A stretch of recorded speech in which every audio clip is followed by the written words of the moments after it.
ಚಿದಂಬರ ನಮಸ್ತೆಸ್ತು ಚಿಂತಿತಾರ್ಥ ಪ್ರದಾಯಿನಿ ಔದುಂಬರ ಸದಾವಾಸ ಚಿದಂಬರ ನಮೋಸ್ತುತೆ. ಇವತ್ತು ಚಿದಂಬರೇಶ್ವರ ಗುಡಿ ಒಳಗೆ ಅಧಿಕ ಮಾಸದ ಲಾಸ್ಟ್ನೇ ದಿನ, ಹಾಗಾಗಿ ರುದ್ರ ಹೋಮ ಇತ್ತು.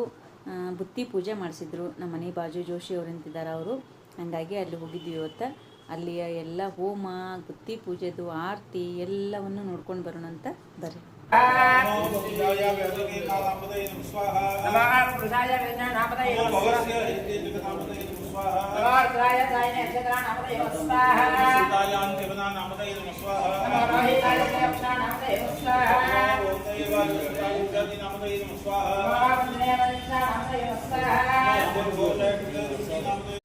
ಮೊದಲು ದಿನನಿತ್ಯದ ಪೂಜೆ ಅಭಿಷೇಕ ಎಲ್ಲ ಆಗಿರ್ತದ, ಆಮೇಲೆ ಬುತ್ತಿ ಪೂಜೆ ಮಾಡ್ತಾರ್ರಿ. ಇದು ನಾರ್ಮಲ್ ಪೂಜೆ ಮಾಡಿದ್ದು. ಇಲ್ಲಿ ಗೌರಿ ಕುಡ್ಸ್ಯಾರ ಅಧಿಕ ಮಾಸದ್ದು. ಆಮೇಲೆ ಬುತ್ತಿ ಪೂಜೆ ಆಗಿಂದ ಇಷ್ಟು ಚಂದ ಮಾಡ್ತಾರಲ್ರಿ. ಈಗ ಹಿಂಗಿದ್ದ ಈಶ್ವರ ಆಮೇಲೆ ಬುತ್ತಿ ಪೂಜೆ ಆಗಿಂದ ಹೆಂಗಿರ್ತಾನ ಅಂತ ನೋಡ್ಕೊಂಡು ಬರ್ರಿ.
ಮುಂಜಾನೆ ಹೋಮದ ಕಾರ್ಯಕ್ರಮ ಮುಗೀತು. ಇವಾಗ ಒಳಗೆ ಬುತ್ತಿ ಪೂಜೆ ನಡೆದದ್ರಿ. ಅಂದ್ರೆ ಬುತ್ತಿ ಕಟ್ಲಿಕ್ಕತ್ತಾರ.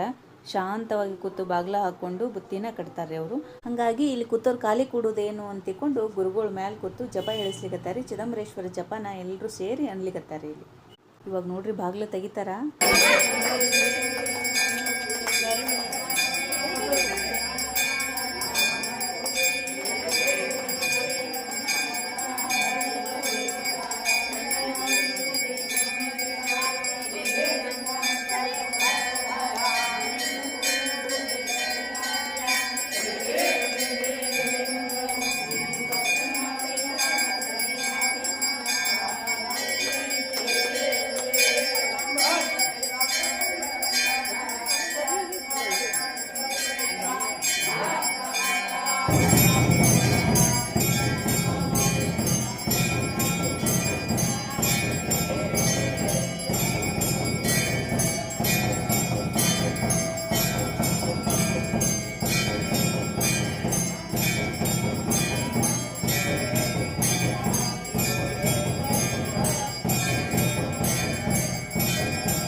ಚಿದಂಬರೇಶ್ವರ ಗುಡಿ ಒಳಗೆ ಮುಂಜಾನೆ ಹೋಮ, ಮಧ್ಯಾಹ್ನ ಬುತ್ತಿ ಪೂಜೆ, ಆರತಿ, ನೈವೇದ್ಯ, ಊಟ ಎಲ್ಲ ಆದಮೇಲೆ ಸಾಯಂಕಾಲ ಚಿದಂಬರೇಶ್ವರ ಭಜನೆ ಇರ್ತದ್ರಿ ಮನೆ ಒಳಗೆ. ಈಗ ಆ ಭಜನೆಯ ಕೆಲವೊಂದು ವಿಡಿಯೋನ ನೋಡ್ಕೊಂಡು ಬರ್ರಿ.